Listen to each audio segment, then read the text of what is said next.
Christian marriage, your pastor needs you. He needs you desperately in this time. But here's what happens so many times. We start getting healthy. He needs healthy, every church needs healthy married couples to catapult the vision. But here's what the enemy tries to do. He tries to get in between you and your pastor. He tries to draw these little wedges. And what he leverages is he leverages the way that God operates. What am I talking about? God operates in a very specific way, right? And it's never A to Z, because that's what we like. Hey, the fastest way to go from lean on your scriptural knowledge. The fastest way to go from Egypt to the promised land is a straight line.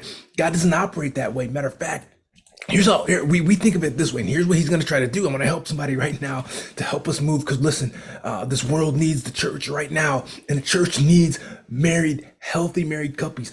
Here's what happens. Our plan is very linear, right? Here, and I love this little graphic. See, it goes here. The goal is there. Boom, go from A to Z. That's not how God operates, right? He never operates that way. He'll take you over here, down this water. Hey, let's get you some little cliff. Here's some spikes on this hill going upwards. And just when you think you can see your goal right here, see a little goal, boom, drop down to another cliff. Why in the world does that happen? Well, because God is after our hearts. He's developing something. So how does all this play out when it comes to our pastors? Here's how it plays out. A lot of times we think we see where we want to go as a church or as a family. We look at our pastor and we say, hey, here's A, there's Z.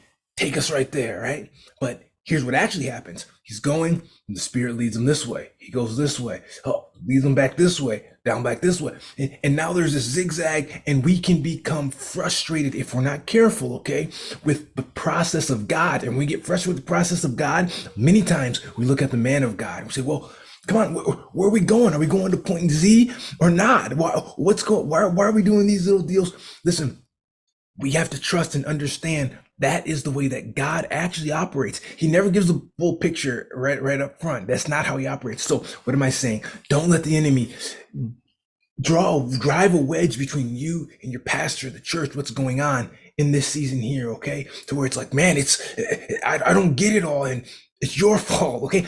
Try not to do that, because listen, I can't say it enough. This world needs healthy churches like never before. It's our hour, guys. It's the time when we can shine the absolute brightest. However, in that space, the enemy knows what we need. We need healthy marriages, right? Which bring healthy families, right? Which bring healthy churches. So he tries to drive a wedge between you and your pastor. Don't let it happen. Not today, devil. God bless you. Keep growing your marriages. Keep being everything that God calls you to be. Take care.